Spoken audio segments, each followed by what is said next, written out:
All right, here we go, round two. So you've done your perceptual map, and you've placed a few of those with a shoe company. When we do that and we decide what to use on our perceptual map, one thing I want you to think of, we've used price and quality, and we've talked about that, but we want to talk about what this USP is, and that's typically what you're going to use on a perceptual map. This is our unique selling proposition. Okay, it's what gives us possibly our competitive advantage. Okay, but it's what we have that we're trying to sell, and we'll discuss that more when we get onto some of our competitive advantages.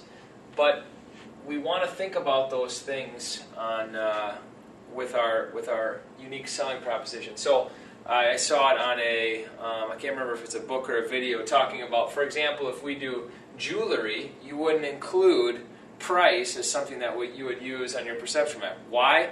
Because maybe the price of the jewelry, especially if maybe you're getting an engagement ring or you're getting something else, well, if you're getting an engagement ring, you're probably worried about price because you probably don't have any money at that point. But if you're looking at jewelry, it doesn't matter. Price maybe doesn't come into play. Okay, so this unique selling proposition. For fast food, we talked about it could be something quick. For shoes, it could be comfort, it could be style. That could be your unique selling proposition. One other thing to note on the perceptual map, you can also look at it in another way for you to be successful. One is, we already talked about where we are in terms of our competition. What we can also do before we even start the perceptual mapping is, we can say, where do we want to be? Where's our targeted area? If we're talking comfort and price, of course we'd like to be the lowest price shoes and the most comfortable. That'd be a great place to be.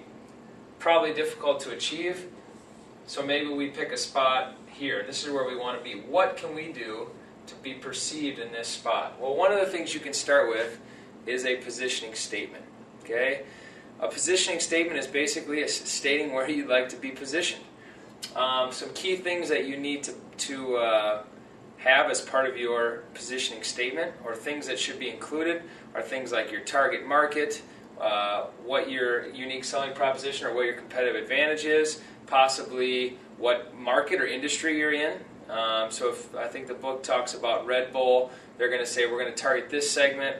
We have this is what we offer. We have a high energy drink that is going to be sold to 25 to 35 or 25 to 35. I don't think it actually says that, but you could say who your target market is, what you have to offer, and then what industry you're exactly in. Things that you want to include for your positioning statement. One is that what you include in there is relevant. Okay, and I think the book lists some things in there. One is that you want it to be relevant.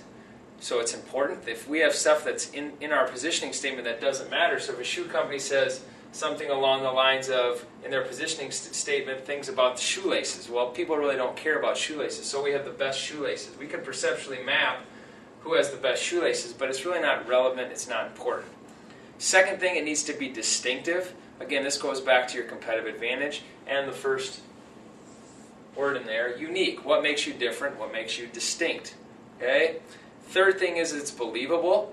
You want to make sure that if you're going to position yourself and you're going to make a positioning statement, that it's something that people are going to believe. If Walmart comes out tomorrow and says, well, we're going to position ourselves as a luxury store, it would be difficult to believe based on their past.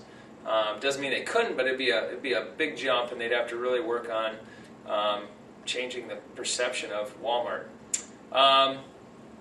Another thing your positioning statement should be is feasible, meaning that you can actually accomplish it. You have the capabilities to do it.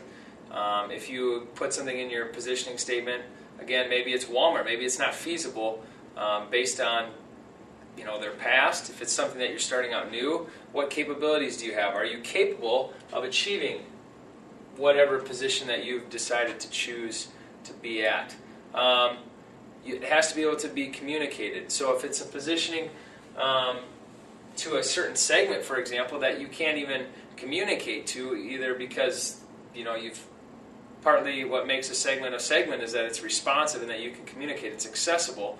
But if you're not able to do that, okay, if you can't communicate that for whatever reason, either to them or because of your capabilities, don't include that usually in your positioning statement. And the last one, and you can see it a lot of times with competitive advantages, I'm going to spell it wrong here probably. As you know, it's hard to spell on a whiteboard, is that it's sustainable, meaning that you can hold it for a little while. Usually you want to hold it as long as possible, so you want to have sustainable competitive advantage.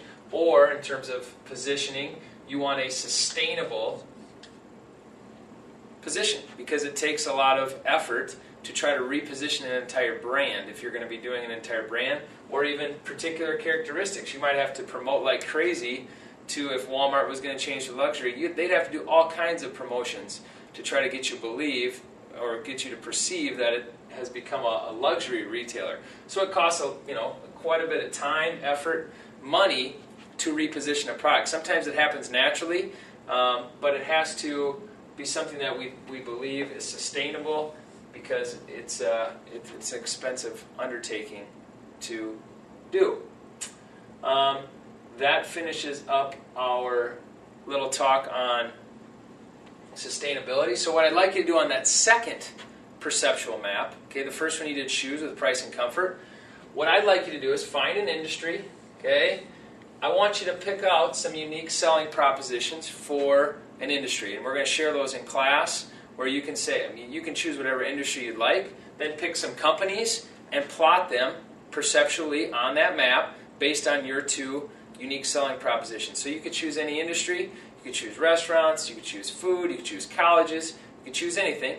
Find what would be some unique selling propositions within those, and then fill it out perceptually on the map, and then you can share those with the class on Monday, and we can decide whether we think those should be unique selling propositions, whether or not they're relevant to having success in the industry that they are in or would be in if they move into that industry.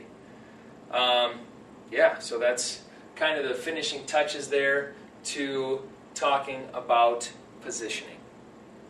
Now I'm going to try to turn this off again.